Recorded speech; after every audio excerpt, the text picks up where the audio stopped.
You're tuned into Auto Intelligence, live from Auto Trader, where data, tools, and your preferences sync to make your car shopping smooth. They're searching inventory. Oh, yeah. They find what you need. They're gonna find it. You can make a budget for your wallet to help you succeed. Pricing's precise and true. So true. It's smarter car shopping. Ooh. Just for you. Oh, it's just for you. Ooh. Find your next ride at autotrader.com. Powered by Auto Intelligence.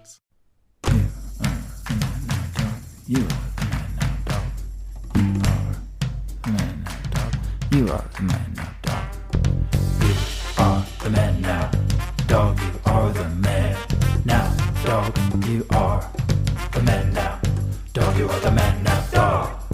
You are the man now,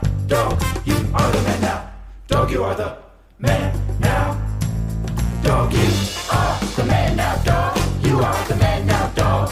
You are the man now, dog. You are the man now, dog. Shalom and aloha, and welcome to the Man Dog Pod. It's the Improv and Conversation podcast with me, Dan Lippert, and my co-host. He's back. He's got a beautiful new nose. He's listened to those big sniffs. Ryan Rosenberg. Hi, Ryan. Hello, Dan and everybody, and thank you for the wonderful intro. I appreciate that. Thanks for the wonderful sniff. It was nice to hear it fresh. Yeah, that was a full volume sniff. I got full usage of my nose. It's still healing a little bit, but the airways are wide open. They're wide open. Your sinuses have been cleared out. You're going to sleep on your back. You might not ever snore again. Oh, I guarantee. Well, I don't guarantee it, but I hope so. It is the first nose job I've seen that's visually identical to your original nose. Right. Changed nothing. Yeah. Well, I told him, I don't want to go too crazy. I want to go under the knife, but I don't want to make too big of a change. If you can take off a centimeter, that's fine. But I wish they would have just cut it flat on the end. That would have been very funny. like a sphinx. Yeah. Yeah, like Voldemort. Well, yeah, that would be the whole end, cutting the whole end off, I guess. But. Voldenberg. I don't know. Do not say it. Well, folks, those other voices you're hearing are our guests of the week. We're very excited to have each of them back. We love them both. Dhruv Singh. Hi, Dhruv. Hi, Dan. Hi, Rose. Hi, other guests. What's other happening? unnamed guest. And Go, Dhruv, introduce him. Go for go it. ahead, Dhruv. You're great at that. Should I introduce him? All right. Yeah. You know him. You love him. He's the man of the year. He's coming in hot with some brand new lips, some brand new filler, little bit of a tuck, little bit of a buck. My man, the one, the only, not Peter Banifaz, but Greg Gallant. Thank you. I wish more intros would specify that I'm not Peter, because I And come Greg- in and they're like, let's hear your Serpico, and I'm like, I don't really do Serpico. Yeah. All right. All right, well, let's hear some of your Iranian dad stuff. Oh, shit. Oh, now that I got in space, baby. great intro, and- Dhruv. Thanks. We'll give you a little percentage of the intro fee for that. Nice. And I do want to say, Greg, all your surgeries look fantastic. The tuck, Thanks. especially, I can't even tell what they got rid of, but there's a lot different. Something got tucked. And this isn't exactly a tuck. It's a friar tuck, right? So if I take my hat off, you'll see that the hair is all gone from the top and it's only around the side. I wish. Yeah. We all wish. Greg making a big new acting choice. Cast him tomorrow as Friar Tuck or anybody that looks like that. Yeah, it's really, nowadays you got to pigeonhole yourself. You really got to be niche Absolutely. and specific. And so I guess that they already did a Robin Hood a couple of years ago, so I might be shit out of luck for another 10 years. But they'll do another one. There's always a Robin Hood commercial around the corner, maybe like taking Sprite from the rich and giving it to the poor. It feels like it's very hip for commercials to take what the conversation is on Twitter, Yeah, my only concern is that Friar Tuck is a bigger guy, and maybe getting the tummy tuck in concert with the Friar Tuck. Well, Phil Maybe is I should have gone Maybe the it's- other way. I think you could be like a healthy new version called Air Fryer Tuck. Okay. Yeah. I've got like a big turkey leg, but it's only fried in a little bit of oil. Grape seed oil, so that's healthier. And all you need is a spray. Yeah. I do think we could pitch like an MTV Hot Fryer Tuck spin-off show called Air Fryer Tuck. Yeah. MTV Food Network together. Yeah. And this Fryer Tuck fucks, okay? This Fryer fucks. It's like the young Pope. We'll get the young Pope people to do it. Yeah. I actually don't remember Friar Tuck's context at all in Robin Hood, other than what he looks like. I don't know if he's good or bad. I don't know. I think he's good. I think he's a good guy. What animal? He's one of the merry men, right? He's one of the merry men. I think. Not to be confused with the Shakespearean improv short form troupe at USC, the Merry Men. Oh, I'm sure so many people were like, wait, are they talking about a thing almost only Dan knows? Or Dhruv maybe could have known about it. Dhruv could have known about it. No, I wasn't dialed into the improv scene at SC at all. Yeah. Too busy. Sadly. Too busy. I forgot you guys. Too busy fucking, bro. Too busy fryer fucking. Yeah. Too busy fucking. Well, good for you. We promised in our last week's episode that we would talk a little spooky, a little Halloween, and then we didn't almost at all. So we got to get a little creepy today. This is coming out on the 22nd, so inching towards it. Are you guys? Tis the season for you? How do we feel about Halloween? I'm in that zone where I'm trying to get spooky, but I don't really like gory movies, and I don't really want to be anxious. So it really limits what you can watch. That's tough. Yeah. You know what I thought was a great Halloween movie from last year was Hubie Halloween, because it's comedic, but it's in the world of Halloween spooky. You know what I mean? It's not quite scary. Yeah. So that kind of works for me in that way. Because I also am the same way. I don't want to watch torture porn, or I would just want to watch a good Halloween movie. Yeah, I think I don't really seek horror movies out, but I typically like them. I live with my girlfriend, and she's she can get very affected by horror movies. Like, we watched Us a couple of years ago, and she had to keep watching late night interviews of Lupita Nyong'o to be like, she's just an actress. She's a, we had to, every time we watch a horror movie, Brody has to look for the blooper reel, see if there's a blooper reel to really cut the edge off. But that's smart though. That's a good coping mechanism. Was there an Us blooper reel of her just trying the voice a few times and everybody trying to play it straight? Yeah, that's close. I wonder with stuff like that, how much, is Jordan Peele showing up on set day one and being like, I hope Lupita's creepy voice is good. Yeah, I wonder. Or anytime someone plays Batman, I just saw the trailer with Robert Pattinson doing the Batman voice, and the first time he spoke in the trailer, I had to rewind and put on subtitles because I think he says "What have you done?" And I was like, "What the fuck did he just?" Oh, they're sticking with the unintelligible Batman. I guess. The thing that everyone hated from the last ones. What is that? Why is that? When did that become the thing? Batman has to have a weird voice. Christian Bale well, it makes sense because it's already such a joke that why don't people realize it's Bruce Wayne, the most famous guy in town? I can see most of his face. He's got all these rich guy toys. Yeah. The Batmobile is pulling out of Wayne Manor. Yeah. It's just it's imagine making a choice where you have to do vocal fry for every time you're in character. Yeah. That's so painful. I remember if you do that. And then Tom Hardy's I have to go even weirder as Bane. But then at the same time, they are mixing the sound crazy. That makes it harder too. Maybe they're this choice will be cool as long as people can hear me. And it's nah, it's not going to happen, dude. Sorry, dude.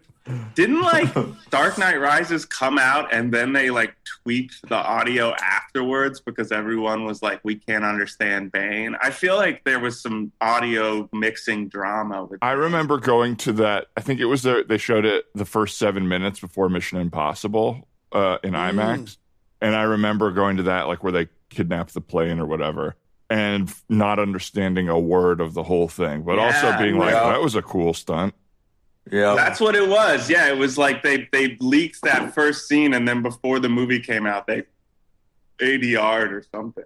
To your question, Greg, I heard a story that Paul Thomas Anderson, when Daniel Day-Lewis first called him and he was like, here's the voice I'm thinking for Daniel Plainview. He was like, oh no, we might be totally fucked. Like he left the voicemail and was like doing that, like, drink your juice voice.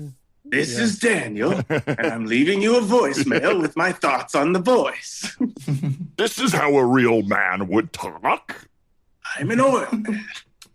It is so weird because those movies feel so big. I wonder what they would be like with, like, not really a choice, like just regular acting. You know what I mean? I wonder how crazy that would feel as well. Of like, what are they doing? Do something. You know what I mean? It's like a mumblecore back then. Yeah, just kind of chatting it up. Oh, we're gonna fix it in post. That's fine. Just be regular. Hey, so Paul, PTA, if I can call you that. I've got some thoughts on the Daniel Plainview character that I'm gonna do. I'm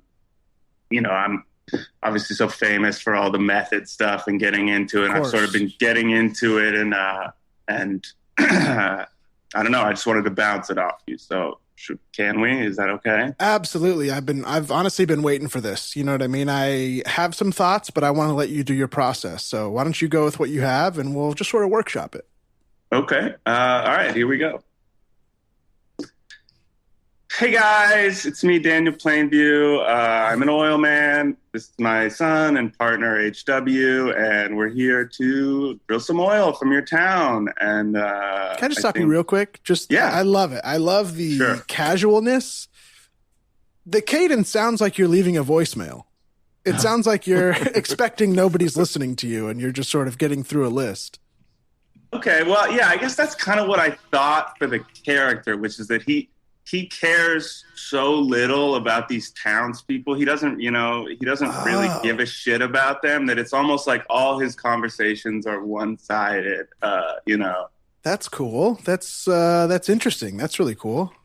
Yeah. I mean, do you want to hear any more? Please. Yeah. It'd be great if we could drill for some oil.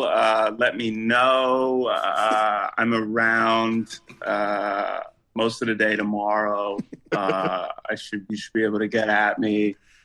I think we can all make a lot of money off this oil. And my son and partner HW is a cute kid. You guys can hang out with him or whatever. I'm sorry. For me, maybe it's because it's what I was just doing, but it really sounds like you're rolling calls in your car. You know, it just sounds like you're occupied with something else, and I don't know, should be free all tomorrow. I just don't.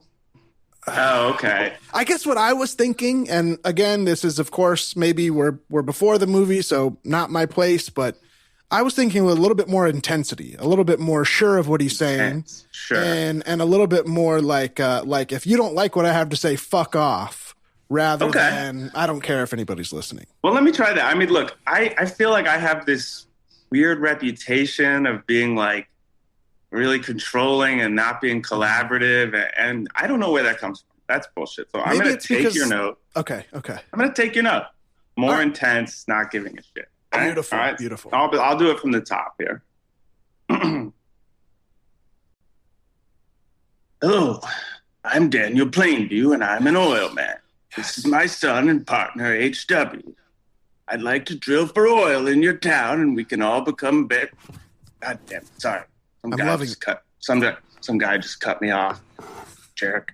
Okay, sorry. I love the intonation. I love it. Sorry, I had to back up for a second. Are you in a big truck? I think if we drill for oil in this town, we'll all be very rich. So please get back to me. I'm free from 2:30 to 4 today. And if you call, I'll pick up. This Or is leave so a close. This is really great. I love okay, this. so we're getting closer. Yes, I love the Okay. intonation. I love where you're going with it. And, you know, I said feel free to make it your own, but I just feel like he's not going to be on the phone. I just want He's you to not know on the that we phone. don't have phones. Everybody has to talk face to face. Cool. And is he in a car or no? Well, no, he might be in like a trailer at best, you know, or like I don't know what you would call it, sort of a carriage. But yeah, we're not gonna have a lot of cars. Hey guys, I before we start rolling, I just want to say I'm such a huge fan, Daniel. I know we've talked before and whatever, and I know you guys have worked a lot on your character. And I know that today we're starting on day one with like a pretty intense scene, so I just wanted to for me, it makes me feel a little better to get out there that I'm a little nervous. But I'm also excited to collaborate, and I just want to put a lot of work into this character. And Paul, we are so excited to have you. I think when I thought of a young actor who could bring the same intensity as Daniel, I thought Paul Dano. Thank you. I know that that's you. I'm so really such a huge I'm fan. sorry we haven't had more rehearsal chances, you know, but I'm really excited to see what you're It's bringing. the business. I mean, we both had a lot of other stuff going on. Yeah. Loved Little Miss Sunshine, by the way. Loved it. Yes. Oh, great movie. When you Really? have your little freak out Really? and you talk for the first time, oh, so good. I mean, okay. Have you been in another movie at this point? Yeah, I've been. I mean, I kind of got my start in Girl Next Door. I don't know if you guys saw that movie. Actually, I really loved the couple episodes of The Sopranos that you did. Thank you. Daniel Day-Lewis, as big one of Sopranos AJ's fan. friends. Yeah, we throw some parties together, and I actually skipped through everything else and just I'm not watched in the that much. AJ scenes. Really? Oh, I just really? watched the AJ storyline. So in that Really? version of the show, you're a pretty big part wow, of it. thank you. Wow. Well, yeah. I mean, Paul, it's your movie. I was a little surprised that you would start with the climactic scene, but I'm excited to shoot it.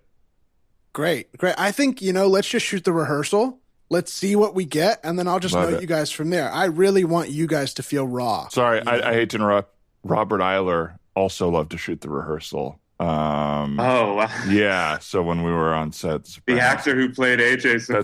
That's right. Yeah. I thought that was a fun little tidbit. I don't know. Do you think I could get an autograph from him? From Robert? Yeah, From I him, don't know. yeah. Yeah, we could Maybe talk. both of you guys. Maybe, To be maybe honest, you this too, is Paul. not what I expected meeting Daniel Day-Lewis was going to be like. I love AJ just Soprano. talk, but yeah, I'll try my best. Yeah. Okay. All right, well, I'm going to get out of the way. I'm going to go sit in the chair by the monitor, and why don't you guys just take it whenever you're ready? Let's roll camera. Let's roll sound. Well, Eli, what can I do for you, my friend? Well, it's Eli, and I just wanted to ping you back because I heard from you earlier. Looks like we almost missed each other again, but just wanted to check in about the church and see if you were interested in maybe considering the Word of God one more time. Oh, you know what, Eli? I'm actually getting another call here. Sorry. Would you mind holding for a moment? You little fuck. Hey, Okay, let's Daddy. cut there. Let's cut there. I'm really excited for the next line. Nobody's on the phone. Just want to clarify, nobody's on the phone. You guys are in person. Who said, hey, daddy, then? That Well, was me. My That was me. I'm son. your son. I play your son. all right, let's roll again. Son, what can I do for you, son? Hey, Daddy. Oh, EW. You can save. You can speak Hey. again. Good. Yes, I can finally speak again. The punishment of God is lifted. And I just want you to know, Daddy, you could save thousands on auto insurance by switching to me. Are you talking to the wrong people about your bills? Consider calling me, and I will save you a lot. You have been issued an arrest warrant. Okay, is this a by the telemarketer or a IRS. commercial for phones? Phones aren't around yet. Right? Am I crazy? So should we be responding to you or should we stay in the moment? I didn't hear a cut. I apologize. Let's keep rolling and respond to me as the scene goes on. Okay. I'm sorry, my character is being cut off by a Nissan Sentra right now, and so that's No, it's just sort not. of the That's not headspace going to that play I'm on the in. screen because there's no. Okay. Can we get a Sentra in here? Is this a movie set or just We a can. fuck around? I guess we. No, you're right. You're There's right. that Day I Lewis should be more intensity I knew collaborative. about. Let's get the Sentra in here. I mean, there's a man on this set who has worked with Eiler, and yet I still feel like we're just having fucking baby town frolics. All right, let's just get a little serious, See. okay? I'm sorry. What if the movie was like that? You know? I feel like it would have maybe Fans- won a few more Oscars. Fans, reshoot There Will Be Blood with characters like that and tweet at us. Yes. Tweet the final fucking feature film at all Yeah, of us. 2.5 hours. I Oh, drive your Sentra. I drive it up. I saw a Q&A when that movie came out with PTA and Daniel Day-Lewis, and they were talking about how they, going into the movie, thought they were making two totally different things. Like, I guess Daniel Day-Lewis thought they were making like a blockbuster, and PTA was like, no, this is like a tiny indie film or whatever. And they were like, we both have to do both, I guess, or something. But PTA was saying, like, I was kind of terrified. I was like, did he read the script? It's crazy how much that happened. Like, the other piece of media we talked about there, I read a thing on The Sopranos one time that David Chase, like, thought of it. I mean, it is a comedic show, but, like, he thought of it much more comedic. He said that he pictured Tony Soprano as a Homer Simpson-esque character. And then when they're filming the pilot, there's a scene where Christopher has been, like, writing his movie, and Tony's pissed at him. And I think Tony is supposed to, like, slap him a little bit, but Gandolfini instead, like, picked up Michael Imperioli by the shirt and, like, pinned him against the wall, and is, like, so much physically bigger than him that everyone on set got scared. And David Chase was like, yeah, maybe Tony should be a scary guy. And it's like, how the fuck? Right. You luck, like, it's crazy how much, like, change. Mm-hmm. And it seemed like what became this phenomenon wasn't what he thought it was going into. Crazy. I wonder how many projects are like that, where it's like, well, here's what I imagine, and then you make it, and it's just something totally different than what was sold, or, you know what I mean? Like, it must be everything, right? It must be like, well, here's what I dreamed, but once 100 other people got involved, obviously it wasn't that. Yeah. Yeah, I feel like the exceptions are so small. The exceptions are like the Coen brothers or something, you know, where they seem to have a very strong vision right off, and they have final cut on shit, so it just ends up being what they wanted. But probably almost it. My favorite, like, version of that is when scenes or, like, full movies or full shows where one actor is in a different movie than all the other actors. Like, one actor didn't get the performance note that they're doing it a certain way. You know what I mean? There's like Tilda Swinton usually. It's usually Tilda Swinton. I fucking love that because it sticks out like a sore thumb. One character's in a fucking SNL sketch and everyone else is trying to play. It's probably why I could never be a director, or I would have to figure this out if I ever wanted to, is I wouldn't want to hurt someone's feelings and be like, hey, you were way off there. And so I would do the worst thing and let them publicly look terrible instead of, like, be very helpful and be like, hey, just so you know, no one else is doing what you're doing there. Right. Yeah. But it's also, it's so weird because the whole thing is like being able to trust your instincts. And, like, what's the difference between Javier Bardem putting on a bowl cut wig and doing that character and trusting his instincts, like, and someone totally whiffing and doing the same thing, you know? What if he brought that wig? He was like, no, this is how he's going to Part of look. me thinks he might have, based on his hair in every movie he's in. Yeah. He cut his hair. Apparently, he did cut his hair to be like that, and it was at the Coens' request. And he he didn't want to say it, but he told Josh Brolin, right, who's in that movie, about it. And Josh Brolin revealed it at this conference where he was like, Javier Bardem came to me on the first day and was like, I'm not going to get laid for 4 months, man. But after everybody sees the movie, they'll definitely want to see it. After I'm the scariest murderer of the last 10 years. This fucking psychopath. I guess it is pretty smart of them to be like, this guy is like so hot and so smooth. You have to kind of believe that there's something off about him, so he has to have this haircut. Yeah, otherwise he wouldn't become a killer, you know? Right. Yeah, he just like, fuck. He'd be fine. We need to convey... He'd be fine. Yeah, we need to convey that he's an incel without using dialogue or story. Oh, we've got the perfect haircut. What if we give him a little girl's haircut? Yeah. And tell him to do an accent that doesn't exist. Yeah. You have to be so confident to make such a huge choice like that, to be like, oh, I'm definitely going to make 5 more movies. Like, this is a choice that could get me panned for life, but if I do a bunch of them, I'll just look like a really adventurous actor. I kind of love it. I mean, there was this movie 999 like 5 years ago that was fine, but Kate Winslet was like the big bad in it, and she did this Russian accent, and I fucking loved it. And then like every review I read was like, Kate Winslet's Russian accent is fucking terrible. It's the worst thing ever. And I was like, I don't know. I thought it was fun. Right. That's funny too, because when I hear real Russians speak, I'm like, I think they're doing the accent wrong. It is it can be such an odd accent because it is like so boldly different than what we're used to hearing, I feel like. Yeah. Because we're used to hearing Americans do it, right? Like almost all media is not actual Russian actors. I don't well, think that's why they did in Chernobyl. I think the guy was like, Americans doing Russian accents sounds bad. So for Chernobyl, we're just going to pretend everyone is British.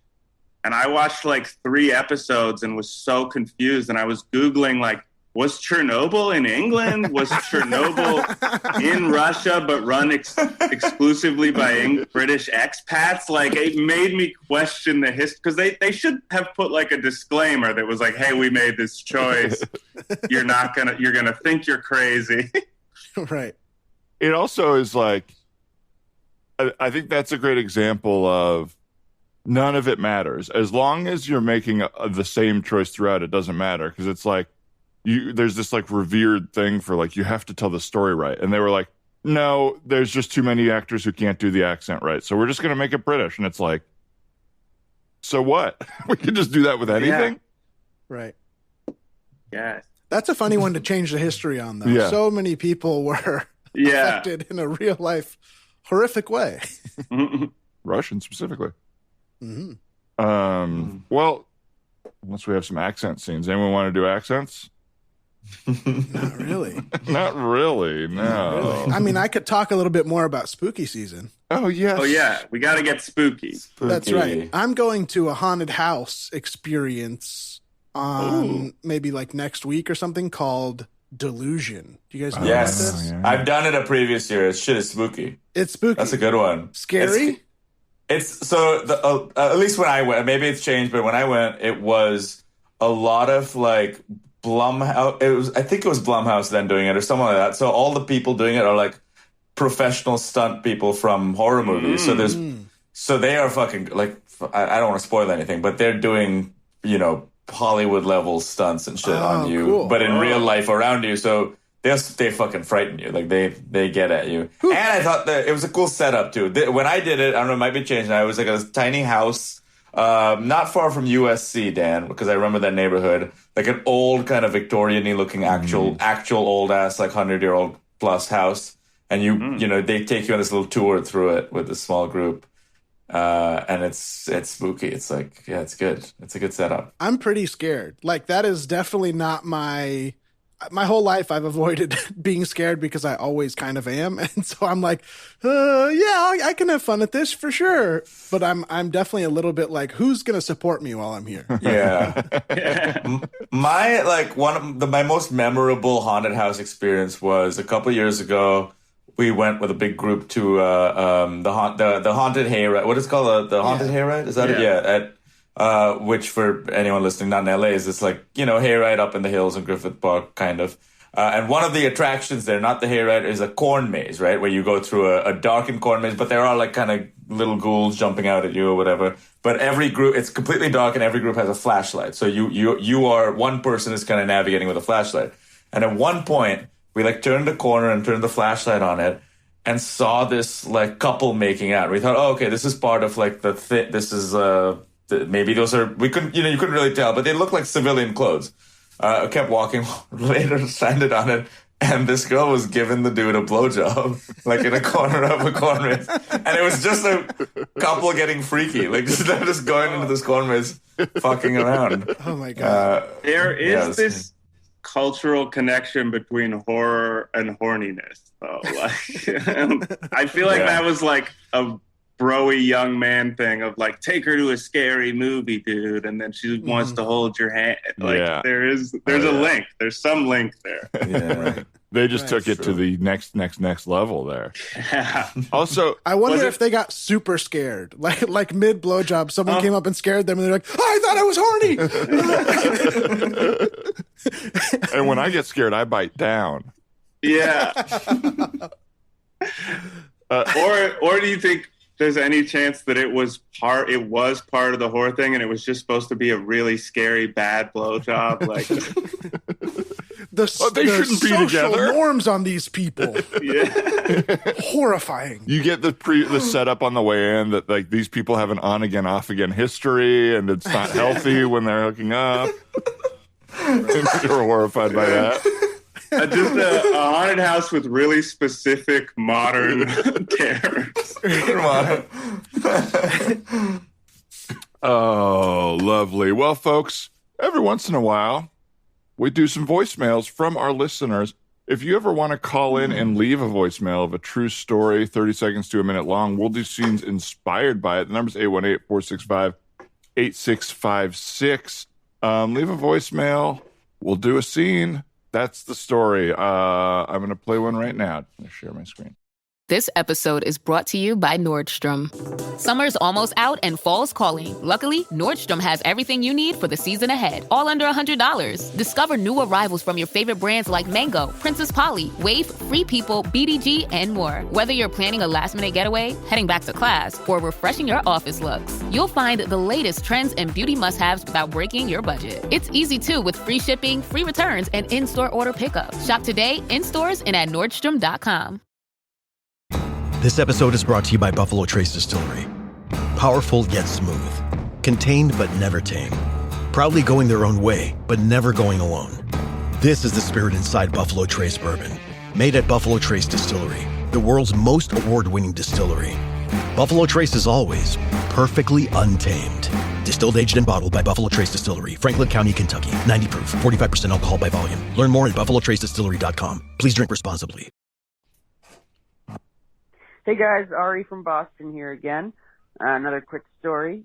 So I used to work a night job, and one night on my way home, it was 2 a.m., I was driving home on Suro Drive. I don't know if you're familiar with Boston roads at all, but it's a 2-lane, pretty fast road that kind of goes around through Boston.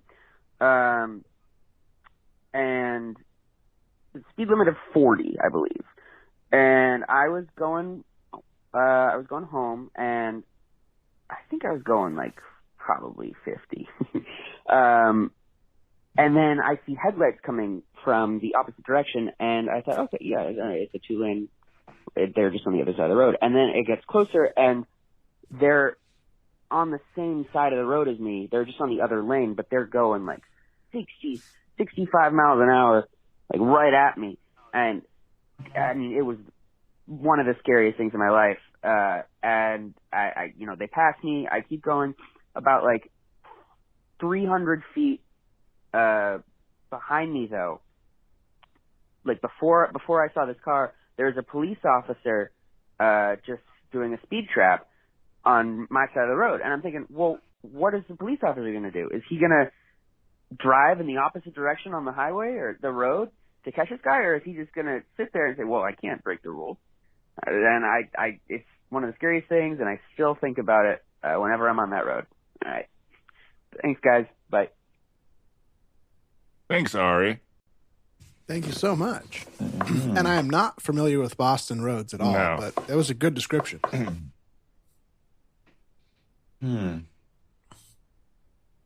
All right. So we're I am Officer Rhodes of the Boston Police Department. We're starting this press conference at 5 p.m. to answer some questions about the bank robbery. The first thing I want to make absolutely clear is on social media, we're getting pretty torn apart about taking a while to start chasing the car. And I want to reiterate that we don't break the law as police. The car was going on the wrong side of the road.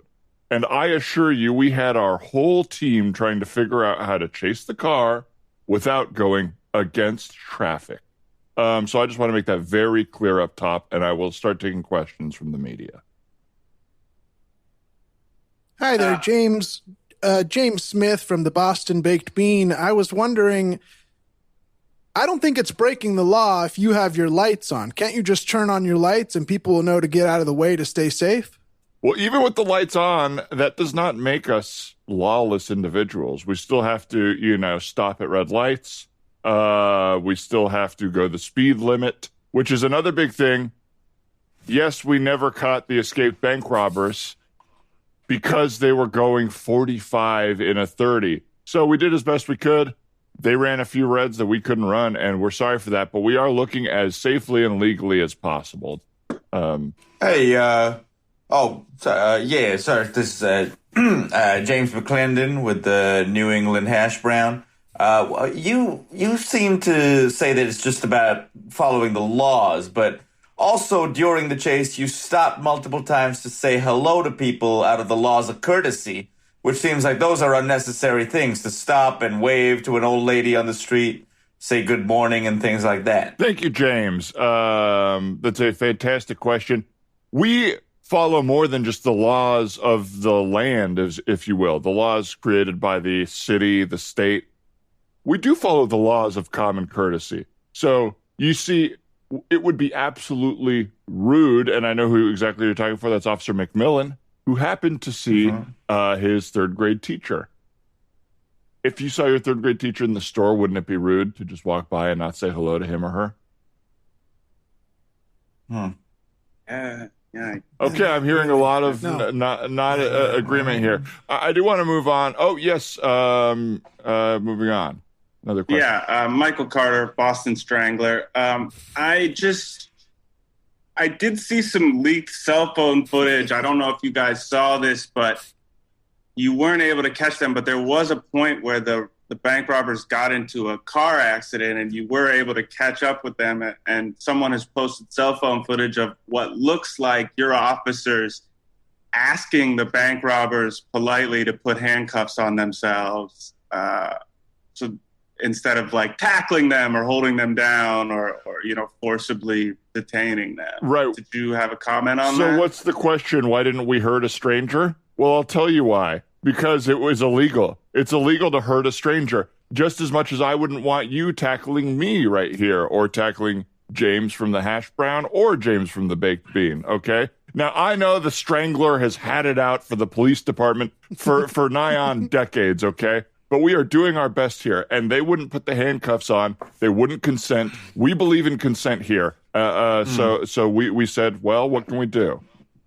That does lead me to a further question. Sorry, the James McClendon again from the New England Hash Brown.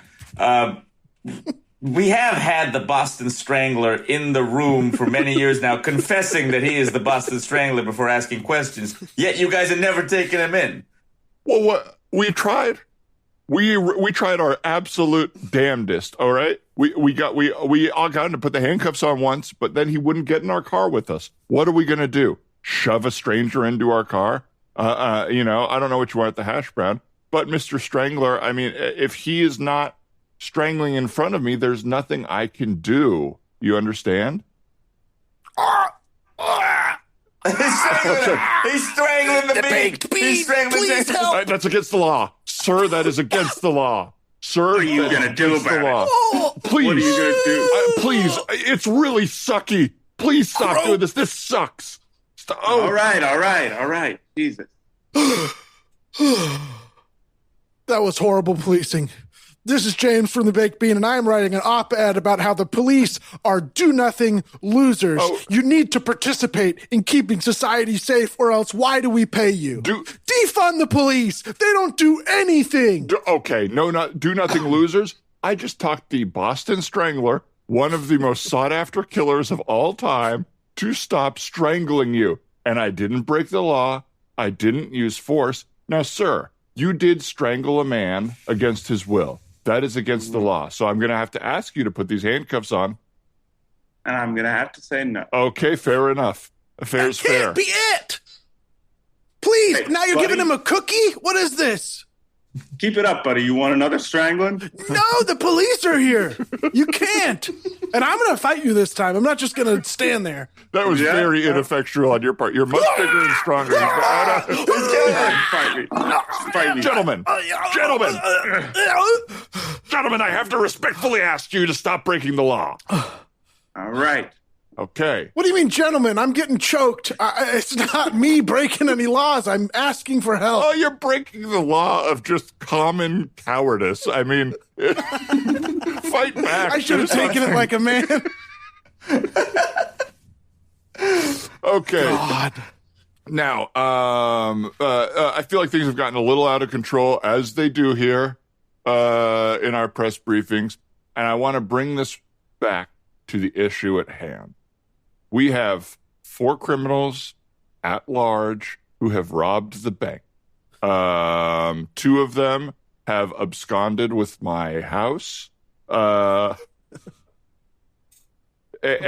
we are doing... And yeah, again, I did see the leaked cell phone footage of you helping to remove your house from its foundation and put it on one of those oversized load trucks. Hey, Strangler, I really hate you for what's going on between us personally, but your reporting is amazing. I gotta say. Thank you, man. Thank you. Okay. I try hard. You really got your finger on the pulse. Yeah, I strangled my way into... Ow, that's fun. Yeah, Do you care if I use that? Do you care if I use that? Oh, and your pieces? No, not at all. Attribution would be great. Yeah, okay. Well, all right. Ugh, my neck hurts bad. All right. Well, if you do not attribute that joke to him, you are breaking the laws of copyright. So, if you do that, being the bad art friend. you're being a really bad art friend. Okay. Oh, I wouldn't want that. So, all right, fellas. I feel like we have accomplished about what we're going to get here. I want to speak to the leaking of footage. It's illegal to leak footage of me doing stuff. You got to stop it. All right, you can't just film a guy. Okay? Especially we cut to some of this leaked footage. I'd like I'll take a double quarter pounder. And do you do pancakes right now? I'm sorry, sir. We can't do pancakes at Burger King. We don't have pancakes. Okay, but you'll do the quarter pounder at least? The double quarter pounder sounds good. Yeah. Hey, I'll suck your dick. We cut back. Is this about the pancake dick thing? Is that what you're talking about? See. Wow, a lot of that going on in town. Yeah, a lot of that. People really love their pancakes. Horny town. People really love their fast food pancakes. Horror and hunger are the keys to horniness. The 3 H's. 3 H's, Triple H. That's right. Mm-hmm. Triple H, baby. Mm-hmm. Undertaker. Naming wrestlers. I saw an Undertaker special on Netflix the other day, like the WWE. I wish, God, I wish. It was lay down. He was in the casket, but he was doing jokes. Yeah. And he has some thoughts on trans people. This motherfucker. He actually probably would. What's that? Don't listen to the Undertaker's personal thoughts. How's the special? I didn't watch it. It seemed crazy to me. I was like, who is looking for an Undertaker It was just weird. It was like, what is this? I mean, somebody that is like 15 feet away from me right now. Right. Yeah. Wrestling is huge. It has such a huge following. It is like probably one of the most popular live sports right now. That feels like something you had to, like, I feel like I just kind of missed the boat on that. It feels like something you had to start. It's like, it feels like being a Jedi or something. Like, if you don't do it by the time you're 13, you're too old, and it can only, like, I had a lot of friends in middle school that were into WWE and stuff, and I think I wasn't allowed, and by the time I would have been allowed to watch it, I was like, this is silly. Yeah. But I feel like if I had gotten into it, I could have become like a big wrestling head, but it's too late. Mm-hmm. This is such... I don't know how I fell out of it, but I feel kind of glad. Like, when I was a kid, I had the little, whatever you call them, like action figures that you could like elbow drop and stuff, and those were really cool. And I went one year for like my birthday, but then I just never stuck with it for whatever reason. What this briefly made me think of, this is a pretty annoying point that is probably for a stand-up special that'll be bad that I'll never do. But when Greg called it WWE when you were in middle school, it's funny that like people will be like so up in arms about the idea of like gender identity or like someone changing their name or like, so what do I call them now or whatever? And it's like, we call WWF WWE now really easily. It's really easy to just do. It just made me think of that it just like became the lexicon. I saw one of those like people owning themselves on Twitter posts the other day that was like a guy who's like, I'm not going to use they and them to refer to one person. All right. It's a plural noun. It doesn't make sense, blah, blah, blah. And someone was like, so what would you call a person if you couldn't tell if it was male or female? How would you address them? And the guy's like, I would go off what they look like. And someone's like, they. Hey, you fucking moron. Like, you already do it by accident. You did it's it. when you're thinking about it that you refuse to. Yeah. Yeah. It's crazy. I can't imagine. I'm trying to think of like a belief I have that I'm so set in that if the whole world was like, hey, it's changing, that I'd be like, I just can't do it. Because I'm pretty malleable, even just as like, because I want to be liked. So even if someone will say something in front of me, I'll be like, all right, I believe that. What if it's like the slippery slope argument they always use, like on the hard right? It's always like, well, what if they say pedophilia is fine? You know, like Hollywood is a bunch of like that. That's always their thing. Mm-hmm. If that happened, though, which I don't think, but would you want to be liked so much that you'd be like, yeah, that's cool. You have to respect these pedophiles. No, yeah, I guess I believe pretty strongly that pedophilia is wrong. Yeah. if I was in that Twilight Zone world, yeah. That was why when they made those documentaries about what was that cult with Keith Raniere, the documentary? NXIVM. Mm-hmm. So the first one that was like produced by the NXIVM people was laid out like, it all sounded so good and it was all about helping people and blah, blah, blah. We had no idea until we were in too deep. And then you watch the other one and it's like right away Keith Raniere is giving his little fucking TED talk on how pedophilia is okay. And I'm like, oh, you guys left that out of yours. Right. He's like, in ancient Greece, children had adult sexual mentors and everyone was cool with it. Right. Oh, yeah. And we don't know why that's been taken out of society for 2,000 years. We don't know. Pedophilia scene. Hey guys, thanks for coming. Thank you for coming to the Dan Lippert Comedy Hour. Great to be here. So, you guys remember WWE? Changed from WWF. Woo! Yeah. Some wrestling fans at the old UCB Franklin. Nice. Yeah, I just... it's funny how that changed, right? WWE from WWF. Yeah, what the hell? We see somebody just stand up and walks, like lean down and kind of walk to the exit. Shit, I'm losing you guys. Okay.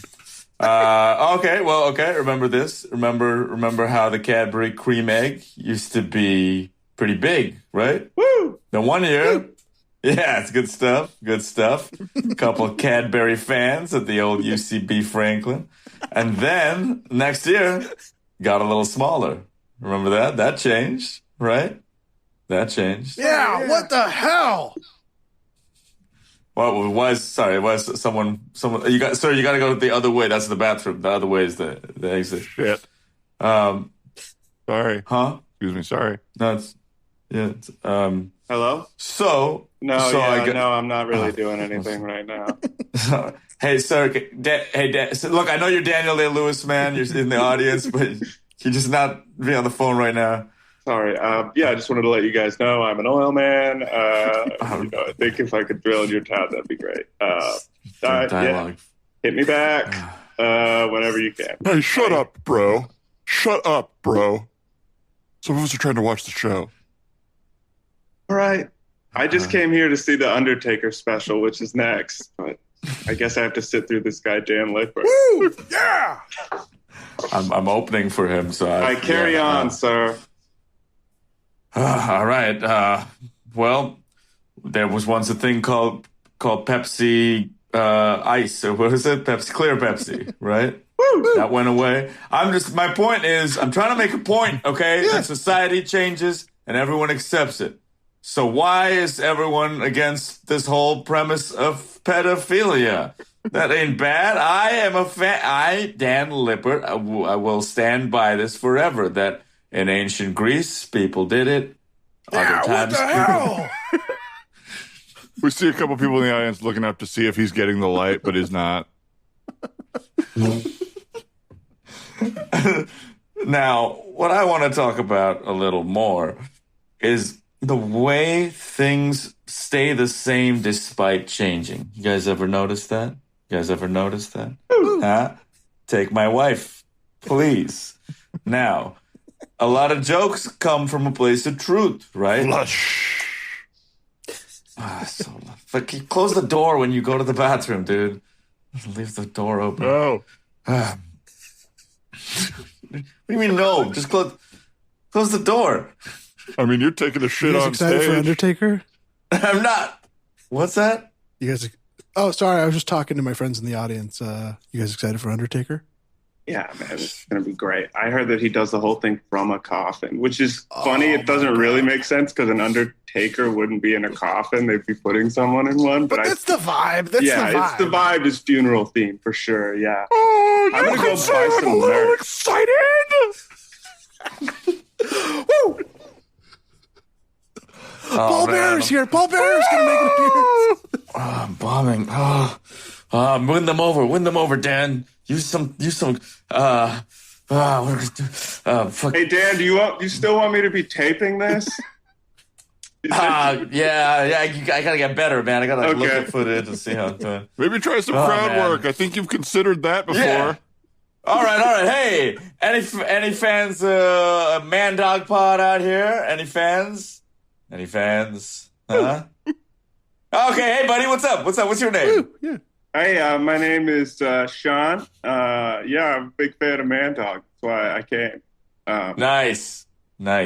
What do you do, Sean? Your crowd work was trying to find a fan? I mean, it's to get a friendly crowd member on my side. I'm actually a pedophile investigator for the FBI. Oh, fuck. What the hell? I'm really curious about this one guy in the audience, to be honest. I feel like you should crowd work him more than me. I'm just kind of a boring guy who catches pedophiles, but this guy seems to feel strongly about every single thing. Right, you're right. Hey, strong feeling, sir. How you doing? Woo! Yeah! Okay, well, what's your name? I don't know if I should say it. Okay, shit. Glenn, it's Glenn. Yeah. Huh. Oh, okay, Glenn. Seem to have a lot of ornery opinions about things. How do you feel about politics these days? Biden. Oh God, what the hell? What do you feel about social media? Oh God, what the hell?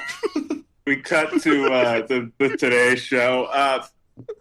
So as a lot of you know, a new stand-up special is making the rounds, and we've got a new star breaking onto the screen in the comedy world. Everyone give it up and welcome Glenn, the audience member from the Dan Lippert special. Glenn, some of your takes have taken the nation by storm. Give us one. Just give us an opinion on something. God, what the hell? Oh, he did it. He said it. His catchphrase. Woo! Hey there, it's 2 a.m. and welcome back to the Byron Allen Show. We got Jeff Ross. Hey, buddy, what's up? Good, Jeff. Hey, fucking look at your face. Ouch, roasted again. Yeah, woo! Now, Glenn, I'm told recently you had issues installing a refrigerator. Oh, God, what the hell? Yeah, the plug. Oh, what the hell? And Carrot Top, is it true that you fly sometimes? Yeah. It's kind of like, hand me that box of tissues, please. Oh, God, what the hell? Oh, hey, buddy, I didn't interrupt your act, okay? We're both pros here. Okay, we're both pros who got inexplicably jacked. Let's have a little respect. Welcome back to What the Hell. On last week's episode, Glenn walked in on his family being a little annoying. How's Glenn going to deal with it this week with special guest Barry Bostwick? Who is Barry Bostwick? I'm Barry Bostwick. Oh, God, what the hell?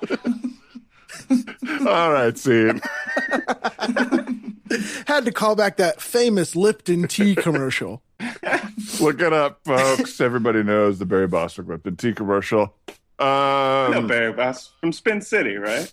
Yes. That's right. Spin City? Oh, I'm trying to picture him.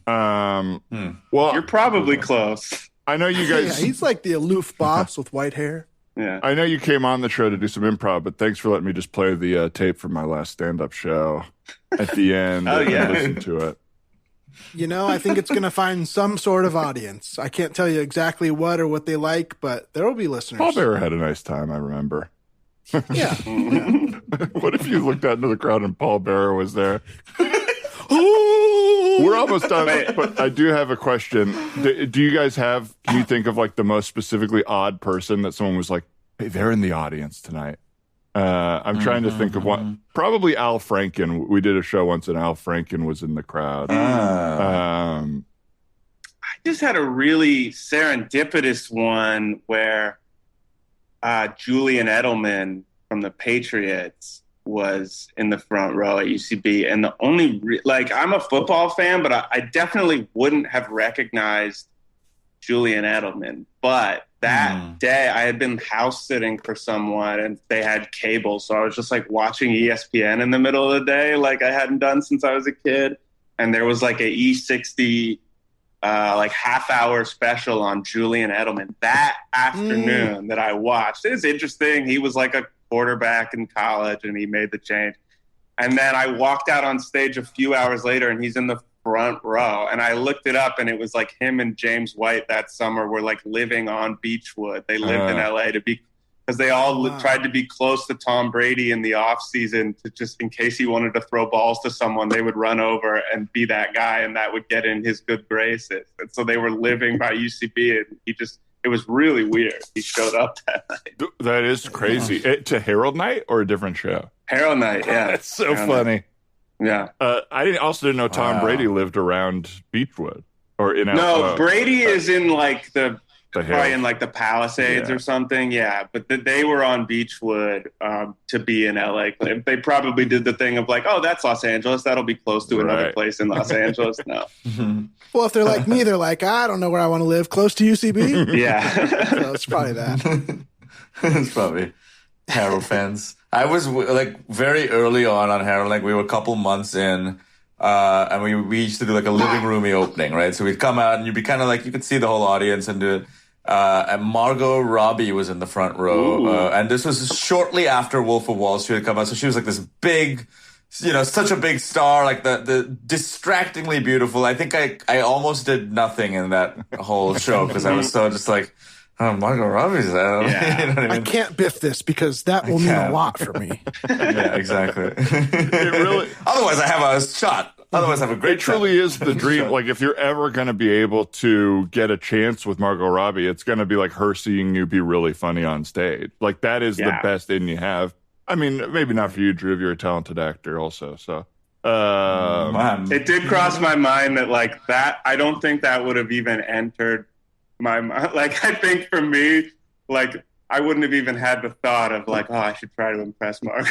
Like for Dhruv, I could see that being more nerve-wracking for Dhruv because it is like a plausible thing. I don't think it was. It was not plausible. It was not plausible at all. But I was still hoping for it. I mean, any celebrity that comes to the UCB, I'm like, whoa.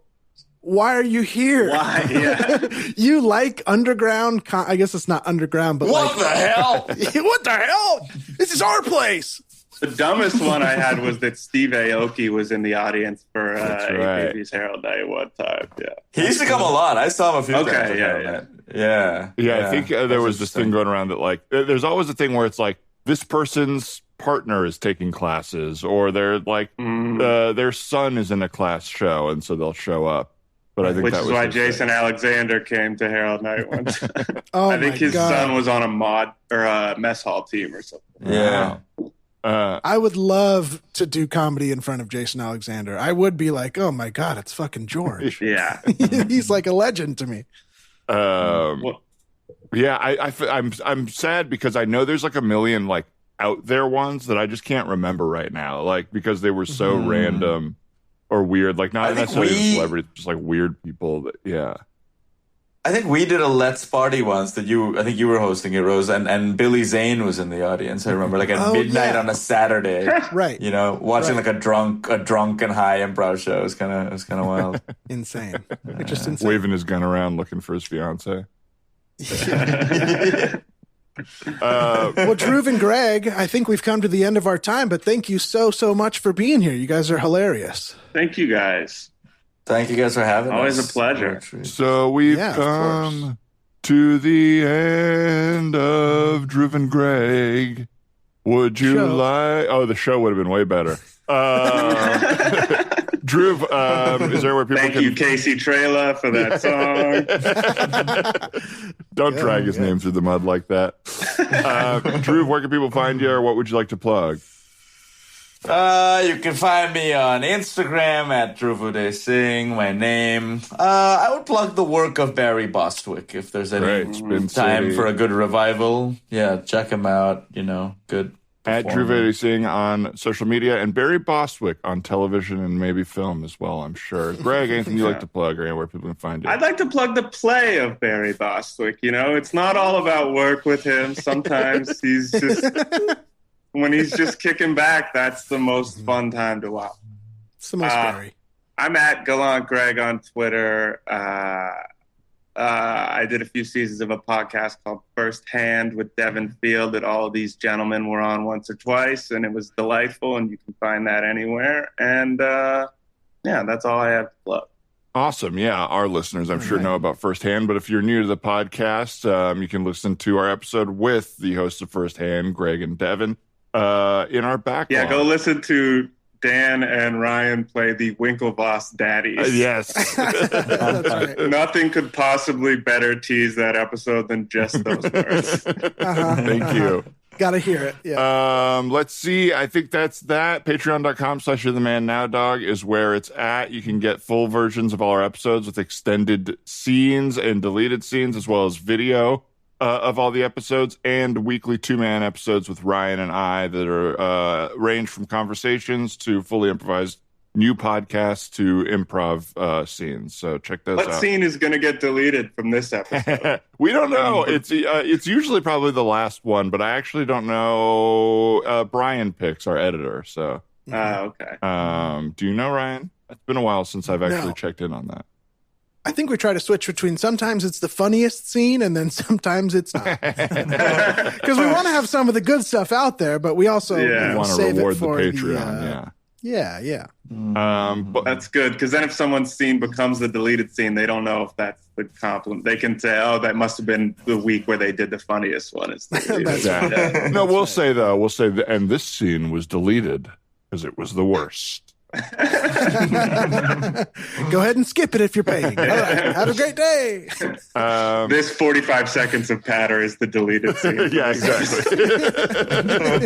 It's worth $5 a month. Yep. Thanks again, guys. Great to see you, and thanks for listening, everybody. Bye. Bye-bye. Bye.